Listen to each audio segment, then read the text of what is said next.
Soma's baking and cooking থেকে সোমা বলছি। আজ আপনাদের সাথে শেয়ার করছি একটা ডিমের রেসিপি, যা গরম পড়েছে। এই গরমে কিন্তু আমাদের হালকা পাতলা ঝোল খেতেই বেশি ভালো লাগে। সেই জন্য আজকে একটা ডিমের খুব হালকা একটা ঝোল করেছি। চলুন তাহলে দেখতে থাকি কি দিয়ে করলাম। এখানে 5টা ডিম সেদ্ধ করে খোসা ছাড়িয়ে নিয়েছি। ডিমগুলোকে একটুখানি ফুটো করে নিচ্ছি, তাতে নুন মশলাটাও ভালো ঢুকবে। আর ডিমটা অনেক সময় দেখবেন তেলে দিলে ফেটে যায়, ফাটবেও না। অল্প একটু নুন দিয়ে দিচ্ছি, সামান্য পরিমাণ একটু হলুদ দিয়ে দিলাম। নুন হলুদ দিয়ে ডিমটাকে মাখিয়ে নিচ্ছি।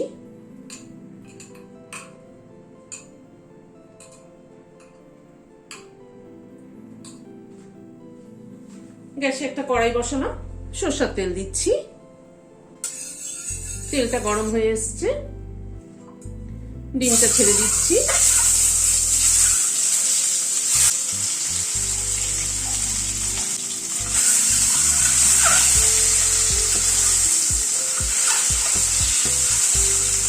ডিমটাকে উল্টে পাল্টে ভেজে নিচ্ছি। ডিমটাকে উল্টে পাল্টে ভেজে নিলাম, তুলে নিচ্ছি। ওই তেলে প্রথমে এক টুকরো দারচিনি দিলাম ফোড়নে, 2টো এলাচ মাথাটা ফাটিয়ে দিলাম, 2টো লবঙ্গ দিলাম, আর একটা তেজপাতা, ছোট তেজপাতা ছিঁড়ে দিয়ে দিলাম। এরকম পাতলা ঝোলে কিন্তু গরম মশলাটা ফোড়ন দিলে, গরম মশলার ফ্লেভার হলে কিন্তু খুব ভালো লাগে খেতে। এখানে আলু 2টো এরকম ডুমো ডুমো করে কেটে সেদ্ধ করে নিয়েছি, সেটা দিয়ে দিলাম। আলুটাকে একটু ভেজে নিচ্ছি।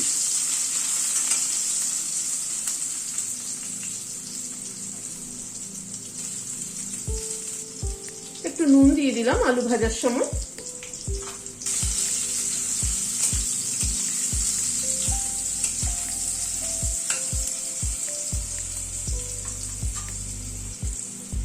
আলুটাকে এই মিনিট 2 সময় ধরে একটু ভেজে নিলাম। এখানে খুব ছোট্ট একটা পেঁয়াজ কুচি করে নিয়েছি, সেটা দিয়ে দিলাম। পেঁয়াজটাকে দিয়ে ভেজে নিচ্ছি।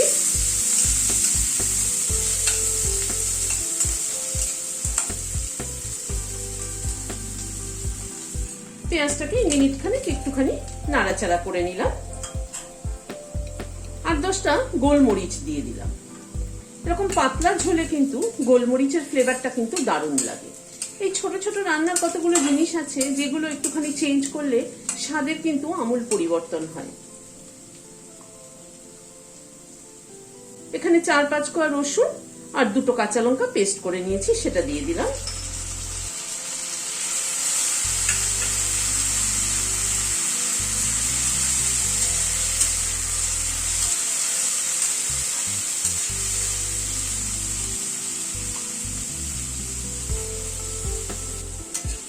রসুন আর কাঁচা লঙ্কাটা দিয়ে একটু নাড়াচাড়া করে নিলাম।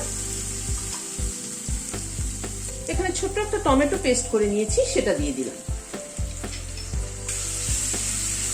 সব মশলার পরিমাণই কিন্তু খুব কম ব্যবহার করছি, যেহেতু পাতলা ঝোল।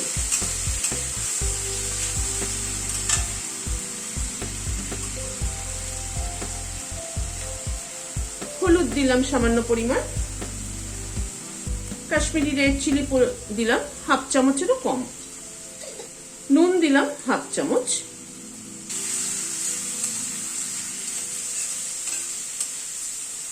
গুঁড়ো মশলাগুলো দিয়ে একটু নাড়াচাড়া করে নিচ্ছি। এখানে আমি আদা বাটা ব্যবহার না করে আদার রস ব্যবহার করছি। এখানে 2 চামচ মতো আদার রস আছে।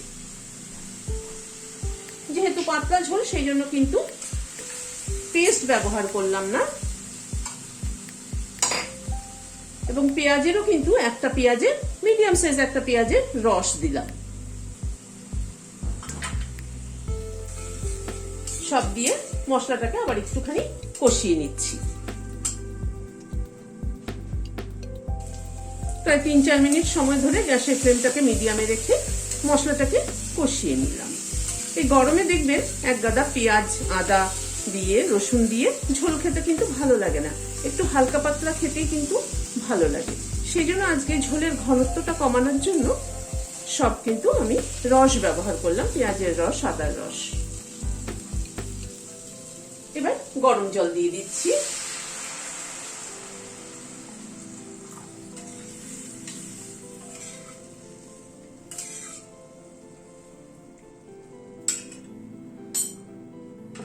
ডিমটা ছেড়ে দিচ্ছি ঝোলের মধ্যে।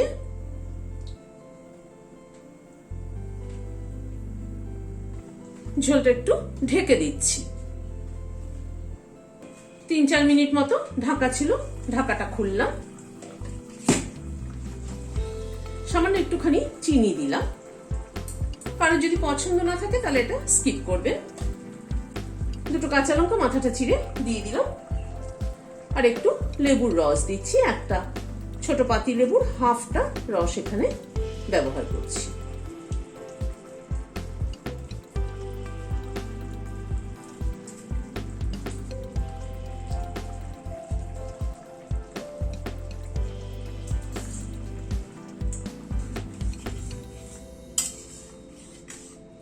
সবকিছু একবার একটু মিশিয়ে দিলাম, দিয়ে গ্যাসের ফ্লেমটাকে বন্ধ করে দিয়ে ঢেকে দিচ্ছি স্ট্যান্ডিং টাইম 5 মিনিট। রেসিপিটি যদি ভালো লেগে থাকে তাহলে একটা লাইক এবং সাবস্ক্রাইব করার অনুরোধ রইল। আর পাশের যে বেলের সিম্বলটা আছে সেটা কিন্তু অবশ্যই প্রেস করবেন, যাতে আমার পরবর্তী ভিডিওর নোটিফিকেশন আপনাদের কাছে পৌঁছে যায়। আজ তাহলে এখানে শেষ করছি। নমস্কার।